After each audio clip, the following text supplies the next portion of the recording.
সংস্কার আর নির্বাচন নিয়ে দেশের অন্যতম বড় দল বিএনপি এমন ভেড়ার ছদ্মবেশে নেকড়ের খপ্পরে পড়েছে কিনা তা নিয়ে এখন আলোচনা হচ্ছে দলটির ভেতরে। ওসির ফোনে বেজে ওঠে আতঙ্কের রিংটোন। বিদেশি নম্বর থেকে আসা কল রিসিভ করতেই ভেসে এলো ভয়ঙ্কর কণ্ঠস্বর। প্রধান উপদেষ্টাকে খুন করব, তুইও বাঁচবি না। হ্যাঁ, ঠিকই শুনেছেন, সরাসরি হত্যার হুমকি দেওয়া হয়েছে অন্তর্বর্তী সরকারের প্রধান উপদেষ্টা ডক্টর মোহাম্মদ ইউনূস। বিশ্লেষকরা বলছেন যে এখন দৃশ্যপট বদলে গেছে। এখন বিএনপির সামনে সবচেয়ে বড় চ্যালেঞ্জ হয়ে দাঁড়িয়েছে বিএনপির দীর্ঘদিনের মিত্র জামায়াত ইসলামী। কৌশলের রাজনীতিতে বিএনপি পিছিয়ে যাচ্ছে কি? হাজার কোটি টাকার সম্পদ আত্মসাৎ করলো, কই তাদেরকে তো কেউ ধরতেছে না। আর এখানে ওই 10,000 টাকার চাঁদা নেয় কারণ তার বাল বাচ্চা আছে, পেট চলতেছে না। সে 15-16 বছর জুলুমের মধ্যে ছিল, কোনো চাকরি বাকরি নাই, যার জন্য সে রাস্তায় ঘুরা 10,000 টাকা হয়তো চাঁদা নিছে। এটা কত বড় অপরাধ বলেন? জামাত অসুস্থ রাজনীতি করছে না বিশ্বাস করি না। জামাতকে আমি প্রকাশ্যে কোনো দলকে গালি দিতে দেখিনি, অন্যান্য দল করে। জামাতকে প্রকাশ্যে কোনো ব্যক্তির নাম নিয়ে, দলের নাম নিয়ে আকারে ইঙ্গিতে। তারপর জামাতের যে কর্মপন্থা সবকিছুর সাথে আমি একমত। একদিকে রোজা, আরেকদিকে হলো পূজা। এই রোজা এবং পূজা মিলে বাংলাদেশ। মোরা এক বৃন্তে দুটি কুসুম, হিন্দু মুসলমান, মুসলিম তার নয়নমণি, হিন্দু তাহার প্রাণ। আসসালামু আলাইকুম প্রিয় দর্শক শ্রোতা, আশা করি সবাই ভালো আছেন। নতুন একটি ভিডিওতে সবাইকে স্বাগতম। বাংলাদেশের রাজনৈতিক প্রেক্ষাপট নিয়ে এবং ডক্টর ইউনূসকে এক হত্যার বিশাল পরিকল্পনা চলছে সেই সম্পর্কে সকল প্রকার তথ্যই পেয়ে যাবেন আজকের এই ভিডিওটিতে, এবং বিএনপির কিছু রাজনৈতিক প্রেক্ষাপটের কিছু গুরুত্বপূর্ণ উল্লেখ্য খারাপ দৃশ্যগুলো তুলে ধরবো আজকের এই ভিডিওটিতে। ভিডিওর শুরুতেই বেশ কিছু ভিডিওর অংশ বিশেষ দেখে আপনারা ইতিমধ্যেই আন্দাজ করতে পেরেছেন আজকের এই ভিডিওটি কতটুকু গুরুত্বপূর্ণ হতে চলেছে। অতএব চলুন না টেনে একটি লাইক দিয়ে সম্পূর্ণ ভিডিওটি দেখে আসি। হঠাৎই ওসির ফোনে বেজে ওঠে আতঙ্কের রিংটোন। বিদেশি নম্বর থেকে আসা কল রিসিভ করতেই ভেসে এলো ভয়ঙ্কর কণ্ঠস্বর। প্রধান উপদেষ্টাকে খুন করব, তুইও বাঁচবি না। হ্যাঁ, ঠিকই শুনেছেন, সরাসরি হত্যার হুমকি দেওয়া হয়েছে অন্তর্বর্তী সরকারের প্রধান উপদেষ্টা ডক্টর মোহাম্মদ ইউনূস আর শরীয়তপুরের জাজিরা থানার ওসিকে। ঘটনার সূত্রপাত শেখ হাসিনার জন্মদিনে। পুলিশের দাবি, সেদিন ঢাকা মহানগর উত্তর স্বেচ্ছাসেবক লীগের প্রভাবশালী নেতা মিথুন মণ্ডল জাজিরায় নেতাকর্মীদের নিয়ে গোপন বৈঠক করছিলেন। পুলিশ হানা দিলে পালিয়ে যায় সবাই। পরে রাষ্ট্রবিরোধী কর্মকাণ্ডের অভিযোগে হামলা হয় 65 জনের নামে। সে ঘটনার প্রতিশোধ নিতেই শুক্রবার দুপুরে ওসির নাম্বারে আসে সেই ভয়ঙ্কর ফোন। কলার ছিলেন পুলিশের দায়ের করা মামলার আসামি মিথুন ঢালী, আর কলটি এসেছিল বিদেশি একটি নম্বর থেকে। জীবন অবাক না করলে কে করবে? 28% মিল্ক ফ্যাটের অবাক করার সাথে ফ্রেশ মিল্ক পাউডার। জীবন অবাক করুক প্রতিদিন। ফোনটি রিসিভ করতেই ওসিকে দেওয়া হয় মুহুর্মুহু হুমকি। অপর প্রান্ত থেকে বলা হয় টার্গেট 2 জন, খোদ প্রধান উপদেষ্টা ডক্টর ইউনূস এবং জাজিরা থানার ওসি মাইনুল ইসলাম। মোবাইলে হুমকি পাওয়া ওসি মাইনুল জানিয়েছেন এটি নিছক ফোন কল নয়, এর পেছনে বড় চক্রান্ত লুকিয়ে আছে। ইতিমধ্যেই থানায় জিডি করা হয়েছে। অভিযুক্তকে ধরতে অভিযানে বিশেষ টিম নামিয়েছে পুলিশ। ঘটনাটি প্রকাশ্যে আসতেই প্রশ্ন উঠেছে, বিদেশ থেকে দেওয়া এই হুমকি কি শুধুই ভয় দেখানো, নাকি সত্যিই টার্গেটে প্রধান উপদেষ্টা? আর অভিযুক্তকে গ্রেপ্তারে কতটুকুই বা এগুলো পুলিশ? আসসালামু আলাইকুম। সায়দাবাদের দিকে যারা যান ওই পথে তারা নিশ্চয়ই দেখছেন যখন জ্যাম থাকে গাড়ির, একটা লোক হাতের মধ্যে গু নিয়া গাড়ির সামনে আইসা দাঁড়ায়, দামি গাড়ি প্রাইভেট কারগুলোর সামনে দাঁড়ায়, বলে যে গ্লাসের মধ্যে লাগায় দুমু টাকা দে, লাগায় দুমু টাকা দে বলে চিৎকার করতে থাকে, এবং গুটা একদম কাছে নিয়ে যায়। আর আপনি গ্লাসের ভিতরে বসা, মনে করেন যে পাশে আপনার বউ বসা রয়েছে বা বান্ধবী বসা রয়েছে বা আত্মীয় স্বজন বন্ধু বান্ধব কেউ, আপনার কি অবস্থা? আপনার মুখের সামনে গু নিয়া দাঁড়ায় রয়েছে, বলে টাকা দে। নিরুপায়, আপনি না দিলে কিন্তু এটা মাইখা দিবে। আর ওইটা যদি মাইখা দেয়, দেখেন আপনি বাসা যাওয়ার আগ পর্যন্ত রাস্তা দিয়ে যত দূর যাইবেন খালি গন্ধ ছড়াইবে আর সবাই তাকায় থাকবে। এমন না যে টান দিয়া চলে যাইবেন, রাস্তা তো জ্যাম, একটু একটু করে যাইতে হবে, কি বিপদ। তখন কি করে জানেন? গ্লাস খুইলা ওই 20 টাকার নোট একটা বাড়ায় যায়, না না না 20 টাকা না 100 টাকা দে, লাগাই দিলাম 100 টাকা দে। তো 100 টাকা দিতে বাধ্য হয়, ওইটা নিয়ে চইলা যায়। এভাবেই তার পেট চলে। এখন দেখেন, এরা ধইরা কেউ পুলিশও দিতেছে না, এর উপরে কেউ আঘাতও করতেছে না। ওই গোয়ের জায়গায় যদি আপনি একটা পিস্তল ধরাইয়া দেন, ওই একই জিনিস, কিন্তু ওইটা 100 টাকা নিছে, ওইটা হয়তো ঘড়ি, মোবাইল, টাকা পয়সা যা আছে সবকিছু নিয়ে যাবে, জিনিস একই। কিন্তু পিস্তলটা হাতে দিলেই চাইছে তাকে পুলিশে ধরবে। এই বেটা, তুই বেআইনি অস্ত্র পাইলি কই? তার মানে তার কপালে জেল। আর ওই পিস্তলের জায়গায় গু বইলা কেউ তাকে ধরতে পারতেছে না, পুলিশও তার কাছে যাইতেছে না। দেখছেন চাঁদাবাজিটাকে কিভাবে বৈধ করে নিছে? এটা কি অবৈধ মনে হয়? অবৈধ হইলে তো পুলিশ ধরতো। এখন ওই গুয়ের কারণে কেউ তার কাছে যাইতে পারতেছে না, নিজেকে নিজে বৈধ করে নিছে। এমনি অনেক যুক্তি দিয়া অনেকেই না নিজেকে বৈধ করে নিতেছে। হ্যাঁ, নিজের বয়ানটাকে বৈধ করার জন্য কি সুন্দর সুন্দর যুক্তি দিতেছে। যুক্তির মধ্যে কি জানেন? বলতেছে একজন মানুষ ব্যাংক ডাকাতি করলো, ইন্স্যুরেন্স কোম্পানি থেকে হাজার হাজার কোটি টাকা লুইটা নিল, একজন মানুষ হাউজিং ব্যবসার নামে হাজার হাজার কোটি টাকা লোপাট করলো, একজন মানুষ রাজশাহীতে যায় 13,000 কোটি টাকার সম্পদ আত্মসাৎ করলো, কই তাদেরকে তো কেউ ধরতেছে না। আর এখানে ওই 10,000 টাকার চাঁদা নেয় কারণ তার বাল বাচ্চা আছে, পেট চলতেছে না, সে 15-16 বছর জুলুমের মধ্যে ছিল, কোনো চাকরি বাকরি নাই, যার জন্য সে রাস্তায় ঘুরা ঘুরা 10,000 টাকা হয়তো চাঁদা নিছে। এটা কত বড় অপরাধ বলেন? কোনটা বড় অপরাধ? ওই যে হাজার হাজার কোটি টাকা লুট করে নিয়ে গেল জামাতে ইসলাম সেইটা, নাকি ওই 10,000 টাকা নিয়ে গেল সেইটা? কোনটা বড় অপরাধ? এইভাবে যুক্তি দিচ্ছে চাঁদাবাজির পক্ষে কে? ফজলুর রহমান সাহেব। এইভাবেই উনি বৈধতা দিচ্ছে। উকিল মানুষ তো, ব্রেন ভাই চারিদিকে খেলে। হ্যাঁ, ওনার মাথার মধ্যে যদি সোজাসুজি একটা প্যারাক ঢুকায় দেন, স্ক্রু হয়ে বাইরে যাবে তো। চারিদিকে বুদ্ধি খেলায়, চারিদিকে বুদ্ধি খেলায়। এই যে আইসা এখন বলে না স্বাধীনতার পক্ষের একটা শক্তি আসতেছে, এবার নির্বাচনে আসবেই বলে চিৎকার করে উঠে উনি। আর ওই স্বাধীনতার পক্ষের কোন ইঙ্গিত দেয় উনি জানেন?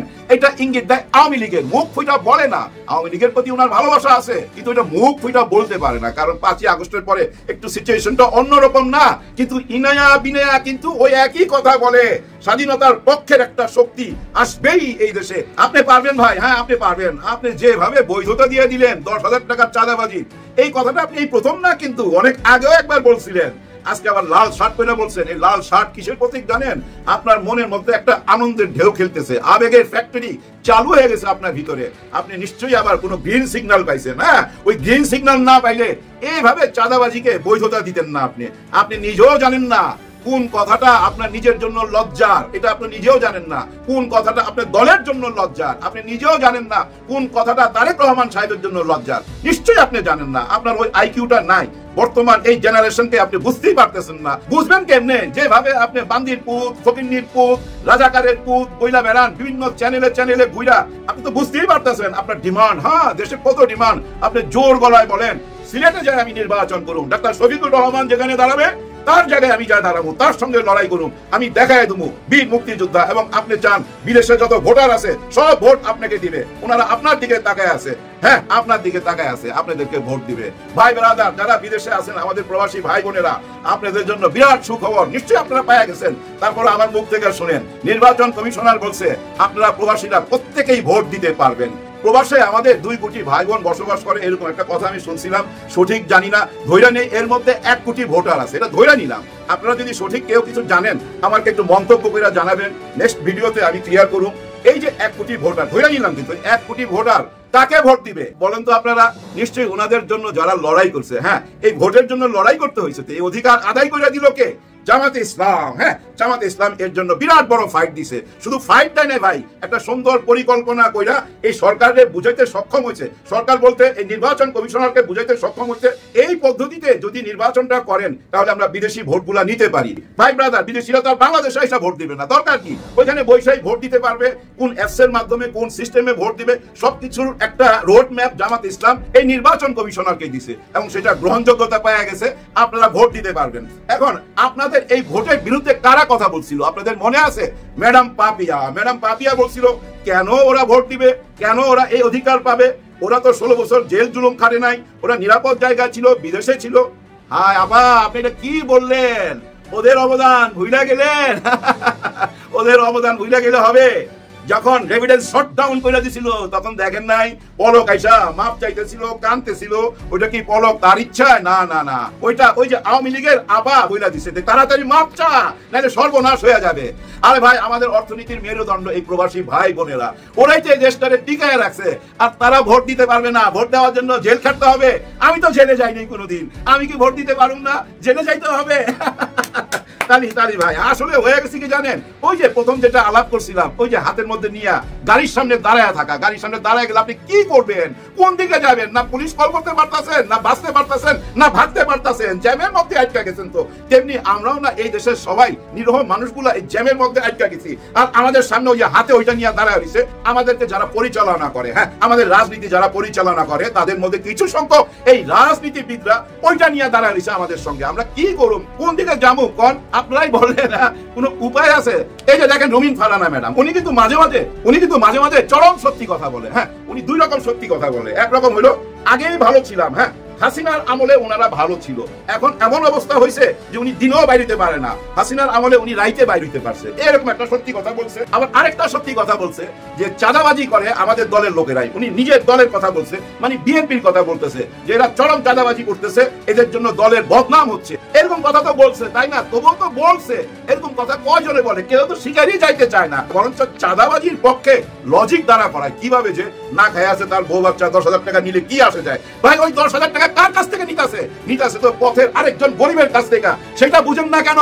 ওর তো ওই যোগ্যতাও নাই যে একজন গার্মেন্টস এর মালিকের কাছে যায় টাকা চাইবে 10,000, কারণ ছেঁচড়া চাঁদাবাজ তো ছেঁচড়া, ওই যে হাতের ওইটাই বুঝছেন, ওই পিস্তলের বদলে ওই চাঁদাবাজ। আর ওইটার পক্ষে আপনি কথা বলেন, আপনার এই পক্ষে কথা বলাতে জানেন এখন আরো মাঠ পর্যায়ে সাহস পেয়ে যাইব। তারা এই যুক্তিটাই দেখাবে যে দেখেন আমাদের নেতা কি বলছে, বীর মুক্তিযোদ্ধা কি বলছে, আমরা 15-16 বছর জুলুমের উপরে ছিলাম, এখন আমাদেরকে চাঁদা দেন। আর ওই চাঁদাটা টেম্পো স্ট্যান্ড রাস্তাঘাটের থেকে নিবে, কাদের কাছ থেকে? রাস্তাঘাটের দোকানদারি কারা করে ভাই? গরিব মানুষই তো করে। টেম্পো চালায় কে? গরিব মানুষই তো চালায়, তাই না?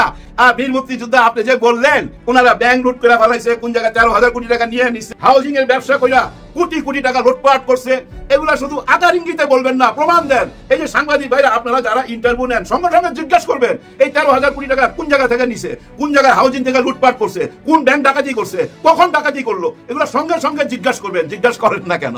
আসলে জিজ্ঞাসা করেন না কেন জানেন? যে জিজ্ঞাসা করলে এই লোকটা তো আর আসবে না। হ্যাঁ, ওনারা যদি এখন জিজ্ঞাসা করে তাহলে অপমান করা হয়ে যায় না? ওনারা যদি এখন জিজ্ঞাসা করে, ওনারা যদি ধরে যে আপনাকে প্রমাণ করতে হবে কোন জায়গা থেকে নিছে, তাহলে তো বের দিতে হবে, কারণ উনি তো প্রমাণ দিতে পারবে না।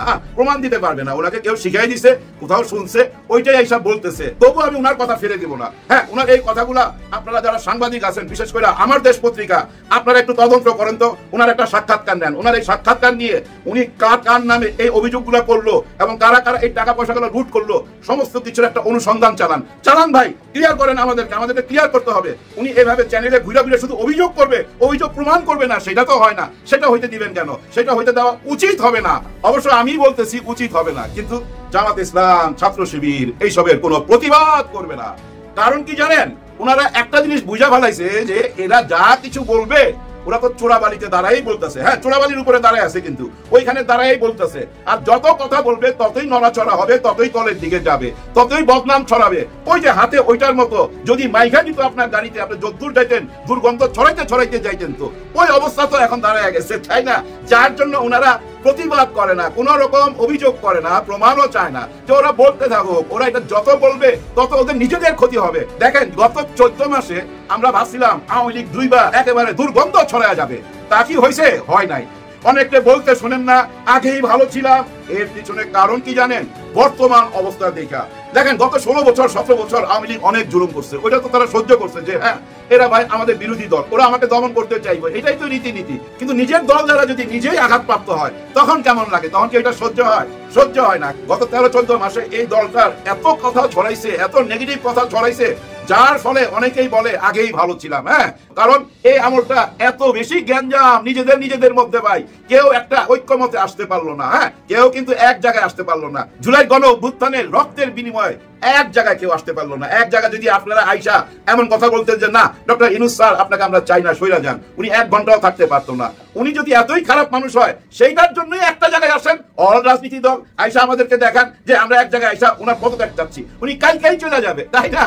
দেখেন, উনি নির্বাচন দিয়ে দিছে, সবাই বলাবলি করতেছে নির্বাচন জামাত ইসলাম চায় না, তারা নির্বাচন পিছাইতে চায়। যার জন্য আমি আশা করছি সম্পূর্ণ ভিডিওটি দেখেছেন এবং এই ভিডিওর সাপেক্ষে আপনার কি মতামত অবশ্যই কমেন্ট বক্সে জানিয়ে যাবেন। ভিডিওটি ভালো লেগে থাকলে শেয়ার করতে ভুলবেন না। আমাদের এই চ্যানেলে নতুন হয়ে থাকলে চ্যানেলটি সাবস্ক্রাইব করে চ্যানেলের পাশে থাকবেন। আর যারা ইতিমধ্যে চ্যানেলটি সাবস্ক্রাইব করেছেন তাদেরকে অসংখ্য ধন্যবাদ। দেখা হবে নতুন কোনো ভিডিও নিয়ে, ততক্ষণ সবাই সুস্থ থাকবেন। আল্লাহ হাফেজ।